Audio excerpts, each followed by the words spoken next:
진리의 허리띠라고 하는 제목으로 하나님 말씀 나누도록 하겠습니다. 우리가 살아가고 있는 이곳은 영적인 전쟁의 한복판입니다.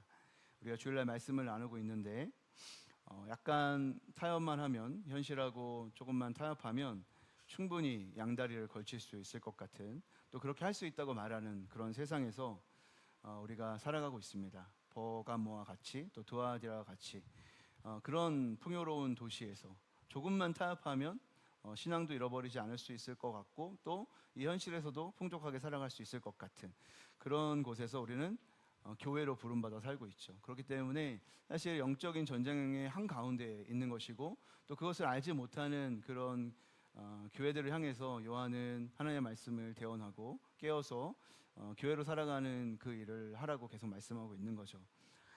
금요일날 우리가 이렇게 말씀을 나누는 이 전신갑주의 말씀 또한 사실 영적 싸움에서 우리가 이기려면 어떻게 우리가 무장해야 되는가, 이런 것들을 가르쳐주는 본문입니다.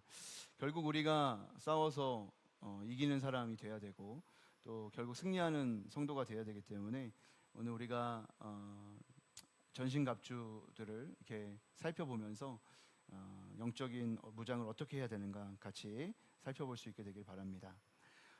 그때 말씀드렸지만 신앙생활이라는 게 너무 비장해서도 안 되지만 사실 너무 나태해도 안 됩니다. 너무 비장하면 안 된다라고 하는 말은 뭔가 이 싸움이 마치 우리가 막 대단히 힘을 가지면, 또 혹은 내가 대단히 힘이 세지면 이길 수 있는 그런 싸움인 것처럼 착각하지 않아야 된다는 뜻이기도 하고, 또 너무 나태하면 안 된다라고 말하는 것은 내가 어떻게 살아가도 하나님 알아서 하시니까 뭔가 영적으로 방임하는 태도로 이렇게 살아도 안 된다라는 걸 말하는 것입니다.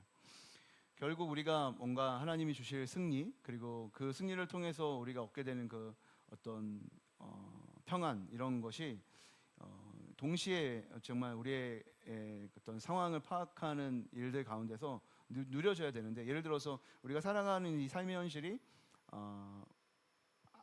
영적인 어떤 싸움이 있는 어떤 전장의 한복판이라고 하는 인식을 가지면 사실은 평안이라는 것이 있을 수 없잖아요. 전쟁 가운데서 평안하다, 이게 있을 수 없는 건데, 그러면서도 주님은 평안할 수 있다고 말하는데, 그 평안이라는 게 뭐냐? 예를 들어서 나는 아무런 전쟁이 없어요, 나는 전쟁을 하고 있지 않아요, 혹은 전쟁은 나에게는 없어요 라고 눈을 감는, 회피하는 이런 방식으로 하나님 우리에게 평안을 주시겠다는 게 아니라, 전쟁이라고 하는 이 환경은 명확하고, 그리고 이 상황이라고 하는 건 변하지 않는 건데, 그 상황 속에서 우리에게 평안이 있다는 거예요. 그러니까 좀 이상한 말이죠.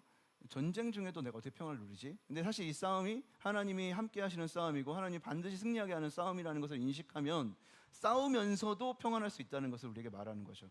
그래서 너무 비장해서도 안 되지만 또 너무 나태해서도 안 된다라고 하는 말을 이해할 수 있을 거라는 생각이 듭니다. 전신갑주라고 하는 것은 결국 서론적인 얘기에서 말씀드렸지만 예수를 입는 겁니다. 예수로 옷 입는 거. 우리가 어떻게 영적인 싸움을 이길 수 있느냐? 그것은 우리의 힘으로 하는 게 아니라 예수 안에서, 예수의 강건함, 힘, 능력 안에서 내가 살아갈 때 내가 예수를 통해서 사탄마귀 악한 영들을 이기는 거지, 우리가 스스로 이길 수 있는 게 아니죠. 그러니까 결국엔 전신갑주를 입어라라고 하는 이 말의 핵심은 뭐냐면, 네가 예수로 충만해지길 바라고 예수로 옷 입길 바란다. 너가 너로 살면 안 되고, 너는 죽고 십자가에서 죽고 예수가 네 살게 해야 된다. 이제 이거를 사실 말씀하기 위한 것인데, 그렇다면 우리가 어떻게 예수 안에 살 수 있을 것인가? 이제 구체적인 어떤 지침이 필요하잖아요. 어떻게 우리는 예수 안에 살 수 있습니까? 어떻게 예수로 전신갑주를 입고 살아갈 수 있습니까? 라는 것을 이제 바울이 설명하는데, 그것을 로마 군인이 입었던 전신갑주에 비유해서 구체적으로 어떻게 예수를 옷 입는 것인가에 대해서 설명을 하는데, 그것이 6가지를 이야기하려고 하는데, 첫 번째가 뭐냐면 진리의 허리띠가 필요하다라는 거예요. 이 허리띠의 그 역할은 뭐냐면, 이 로마인들은 어떤 옷을 입었냐면 이렇게 원통 같은, 그 원피스 같은 옷을 입었습니다. 그래서 튜닉이라고 하는데, 이 원통 같은 옷을 이렇게 원피스처럼 입은 다음에 주름을 만들어 가지고 이렇게 옷을 입었어요. 그러니까 예를 들면 옷의 주름을 이제 자기 마음대로 만들 수 있지 않겠어요? 옷을 어떻게 어떤 사람은 주름을 막 멋지게 잡을 수도 있고, 어떤 사람은 대충 잡을 수도 있는데, 이런 것들이 하나의 패션이었어요. 그리고 이 옷이 되게 헐렁헐렁하니까 당연히 평상시에는 굉장히 편하게 입을 수 있는 옷이었습니다. 그런데 이 옷이 만약에 이제 격렬한 어떤 활동을 하는 그런 상황이라면 적절한 옷이 아닌 거죠. 왜냐하면 이제 주름이 갑자기 풀려버린다든지 아니면 옷이 늘어져서 이게 발에 걸릴 수도 있기 때문에 막 격렬한 운동을 하거나 뭐 이럴 때는 사실은 적절한 옷은 아닌 겁니다. 그렇기 때문에 만약에 평상시가 아니라 이제 전투를 해야 된다든지 이런 뭐 특별히 활동을 해야 되는지 할 때는 이제 허리띠 같은 걸 매서 옷을 잘 여며야 하는 것이죠. 그러니까 이제 전쟁에 임하는 군인들은 이 평상시의 옷이 아니라 허리띠를 딱 매고 그 옷이 더 이상 걸리적거리는 옷이 아니라 전쟁을 할 수 있게 준비된 옷이 만들게 하는 역할을 하는 데 있어서 가장 중요한 게 뭐냐면 허리띠를 매는 거란 말이에요. 그러니까 이런 허리띠를 맨다라는 것이 결국 어떤 의미냐면 그것은 진리로 나를 두르는 것이다라는 것을 표현하기 위해서 이렇게 비유로 얘기하는 겁니다. 거추장스러운 옷을 이렇게 잘 추스려서 전투 태세를 갖추게 하는 것, 이게 허리띠의 역할이니까 그런 전투의 딱 기초, 전투를 시작하려고 하는 준비 가운데 가장 기초가 되고 토대가 되는 것이 무엇이냐? 그것은 바로 진리다, 이렇게 말하고 싶은 거죠.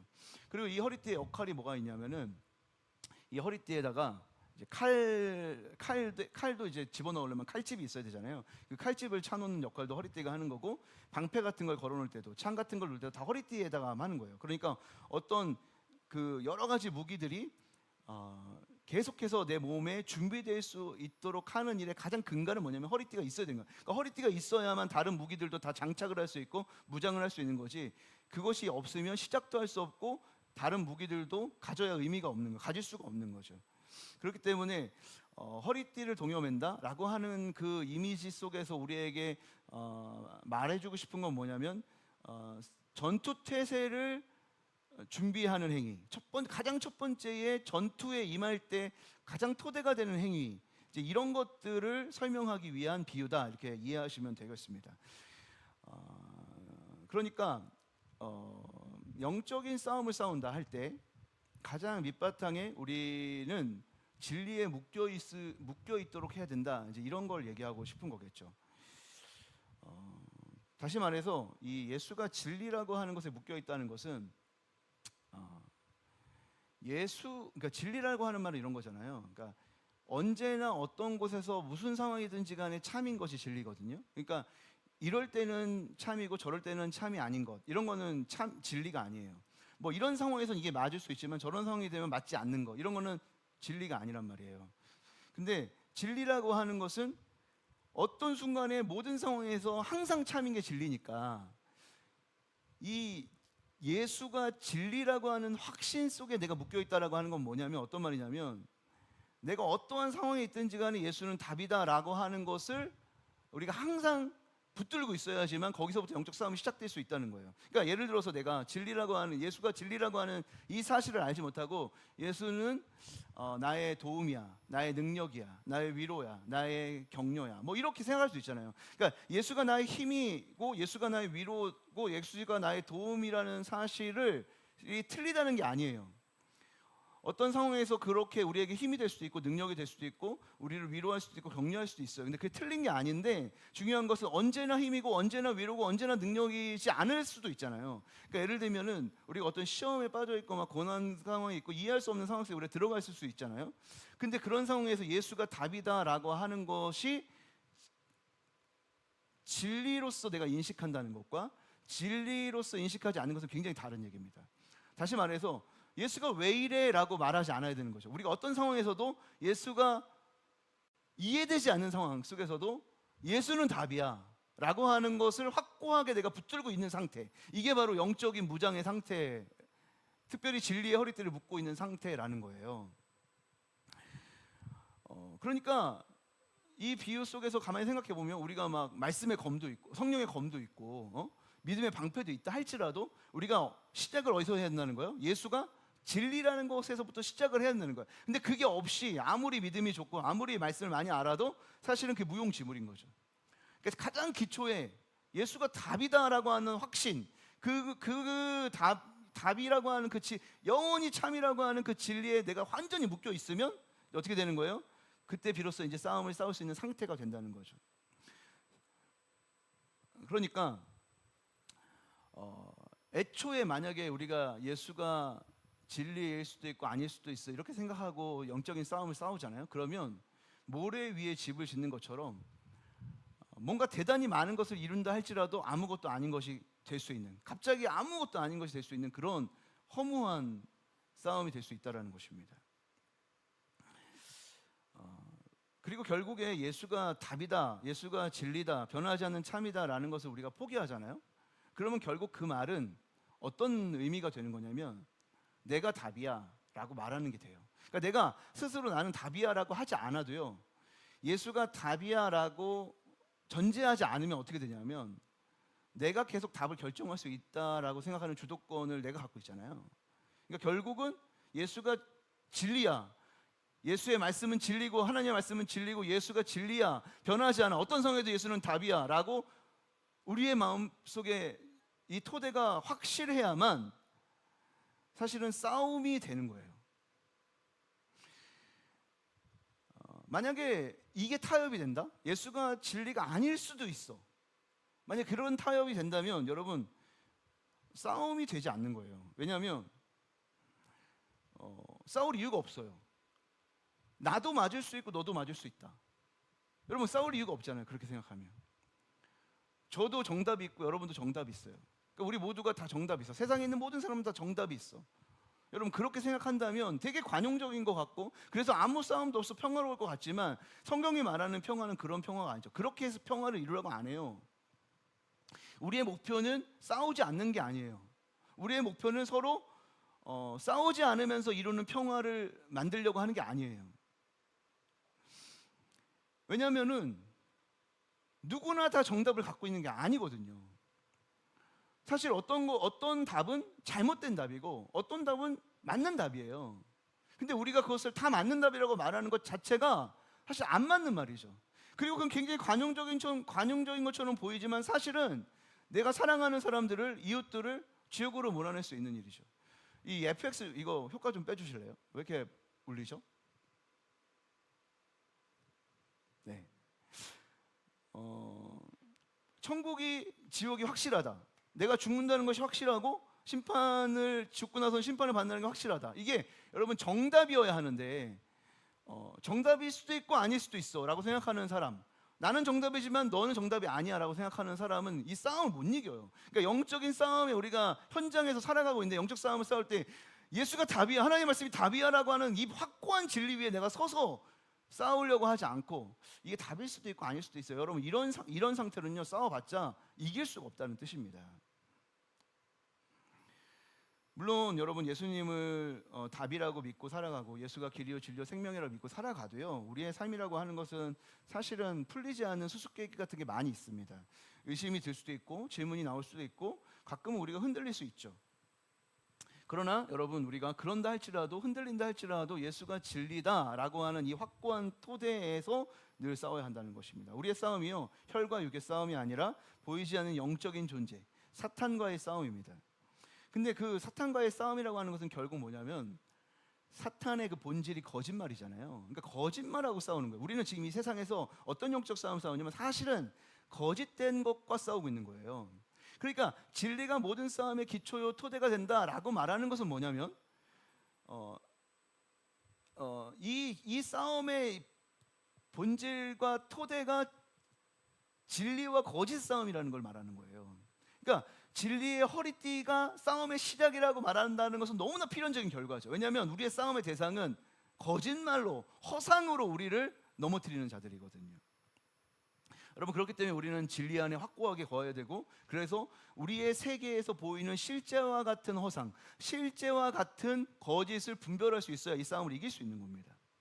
왜냐하면 사탄이라고 하는 것은 언제나 거짓된 평화, 거짓된 행복을 약속하거든요. 너 이렇게 하면 행복할 수 있어. 이렇게 하면 굉장히 성공할 수 있고 이렇게 하면 너 평화를 누릴 수 있어. 이렇게 사탄이라고 하는 것은 거짓된 것을 진짜인 것처럼 우리에게 보여주는 것이기 때문에 그 싸움을 분별하고 이기려면 무엇이 참인지를 정확하게 알아야 된다는 것이죠.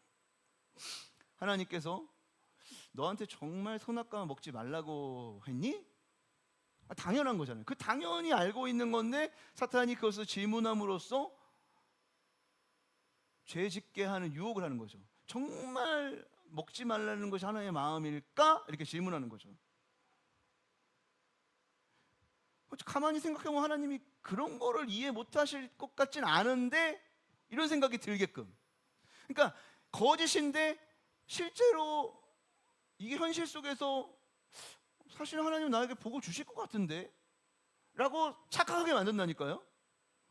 너 그거 먹는다고 정말 죽는다고 생각해? 너를 사랑하셔서 모든 것을 주신 하나님께서 너 이거 먹으면 죽는다고 말한 그 하나님의 말이 진짜라고 생각해? 이렇게 가만히 생각해 보게 하는 거예요, 사탄이. 그러면 아니 그럴 수가 없지. 하나님이 나를 버릴 수가 없는데. 이거 먹으면 하나님처럼 나도 더 완벽하게 이 세상을 다스리는 나도 할 수 있는 거 아니야? 이거 그냥 내가 할 수 있을 것 같은데 괜찮을 것 같은 하나님한테 괜찮을 것 이런 생각이 들게 하죠. 근데 그게 여러분 그 상상이 거짓이죠. 그래서 사단이 이런 싸움을 거는 거예요, 우리한테. 실제가 아닌데 실제처럼 너무 느끼게 만드는 거죠. 그것만 있으면 될 것처럼. 뭐 사탄이 예수님 속일 때도 그렇게 하잖아요. 잠깐 네가 절하면 이 세상이 다 네 거 될 수 있어. 엎드려 절해. 여러분 그렇게 그런 순간들이 너무나 많잖아요. 높은 곳에 뛰어내려. 네 하나님이 너 받쳐줄 거 아니야. 굉장히 달콤한 약속을 하고 허상을 진짜인 것처럼 우리 눈에 속여서 사탄은 우리를 넘어뜨리려 하는 것입니다. 근데 그럴 때 여러분 우리가 만약에 하나님은 나에게 이 선악과를 절대로 먹지 말라고 했고 그러면 정녕 나는 죽는다고 했어 라고 하는 이 토대, 이 진리의 말씀 위에 서 있었다면 이길 수 있었겠죠. 그런데 우리는 그렇게 생각하지 않고 이렇게 합니다. 그래 맞아, 하나님이 이거 먹지 말라고 한 건 분명해. 그렇지만 그때는 그렇게 말했지만 지금은 괜찮지 않을까? 그냥 어떻게 보면 강하게 좀 경고해가지고 그 당시만 좀 하지 말라고 말한 것 아닐까? 뭐 이런 생각을 하게 되는 거죠. 그렇게 하면 이길 수 없다는 겁니다. 먹는 것은 금지되었어. 그것은 하지 않아야 돼. 그건 죄야. 이렇게 여러분 확고하게 답을 가지고 있어야 이 싸움을 이길 수 있는 겁니다. 그러니까 여러분 이 영적인 싸움에서 이긴다고 하는 것은요, 사탄에게 속아서 자신을 정당화하지 않아야만 이길 수 있는 싸움이에요. 그러니까 예를 들어서 내가 넘어질 수 있잖아요. 그리고 내가 죄를 지을 수 있잖아요. 근데 우리를 다시 이기게 하는 힘이 어디 있냐면 거짓말은 거짓말이라고 말하고 진짜는 진짜라고 말하는 데서 다시 회복될 수 있는 힘이 있는 거예요. 내가 죄를 졌어요. 근데 그 죄를 정당화하려고 하잖아요, 자꾸. 그러면은 계속 거짓에 속는 거란 말이에요. 근데 그 거짓 속에서도 내가 넘어졌다 할지라도 내가 넘어진 것이 죄야, 이건 잘못된 거야 라는 것을 최소한 인정할 수 있어야 싸움이 시작될 수 있다니까요. 이게 기초라고요. 정적 싸움의 기초. 그래서 여러분 거짓된 것을 어쩔 수 없는 것이야 라고 정당화하는 일은 일단 하지 않아야 됩니다. 반대로 사탄은요, 우리가 결국 이 죄를 이기지 못할 거라고 참소한다 그랬죠. 너 예수 사랑한다고 말하지만 너 변하지 않잖아. 너 어차피 예수님의 뜻대로 살 수 없잖아. 너 지금까지 네 인생을 쳐다봐봐. 네가 변했니? 너 변한 것처럼 보이면 너 똑같잖아. 너 유별 떠나봐야지. 유별 막 떨고 있지만 사실 똑같잖아. 여러분 사탄이 이렇게 또 속이죠. 반대로. 그때 아니 나는 자격 없지 않아. 내 자격으로 어차피 구원받는 게 아니야.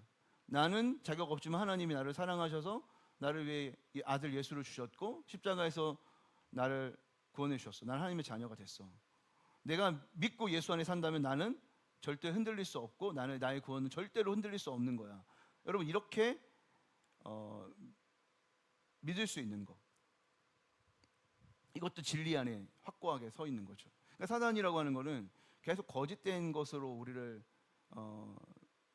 진짜가 아닌 것을 계속 진짜처럼 보이게 만드는 거예요.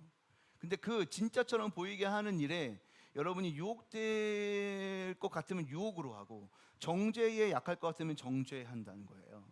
그러니까 이런 방식으로 계속 여러분들 흔든다는 거죠. 그러면 이 싸움을 이기는 유일한 방식은 이 거짓을 걷어내는 건데, 그 거짓을 걷어내는 유일한 방법은 뭐냐면 진리 안에 확고하게 거하는 거예요. 내가 진리가 무엇인지를 최소한 알아야 돼요. 사랑하는 성도 여러분, 비록 여러분들 스스로를 보면서 초라하고 부족해 보이고 흔들리는 것처럼 보여도 여러분 진짜 진리가 무엇이고 영원히 변하지 않는 진리가 무엇인지 그것을 여러분이 확신하면서 이 싸움을 싸워 나가야 하는 것입니다.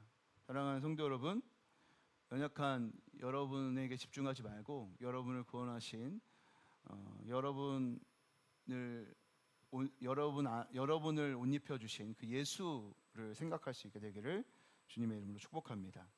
죄를 혹시 여러분 짓고 있을 수도 있는데, 그리고 그 죄라고 하는 것은 여러분에게 늘 힘든 일일 수 있는데, 그럼에도 불구하고 말씀의 도전을 받을 수 있으면 좋겠습니다. 변하지 않는 하나님의 말씀, 내 상황 때문에 하나님을 이 말씀을 이용해서 나를 변화하는 데 쓰는 게 아니라 그래도 벌거벗고 주의 말씀 앞에 서는 것. 여러분, 그럴 때 우리는 진리의 허리띠를 두른 것이고 영적 싸움을 싸워 나갈 수 있는, 이길 수 있는 승리의 토대를 마련할 수 있게 된다는 사실을 깨달으시게 되길 바라고, 다시 한번 진리이신 예수, 상황과 환경 속에서는 때로 예수가 하나님이 나한테 왜 이러시나 이럴 수 있지만 결국 주님은 언제나 옳고 결국 주님은 가장 선한 곳으로 우리를 인도하시는 그 주님을 생각하면서 다시 힘있게 주님을 붙들고 이 영적 싸움을 싸워나가고 또 이기는 교회로 우리가 설 수 있게 되기를 주님의 이름으로 축복합니다.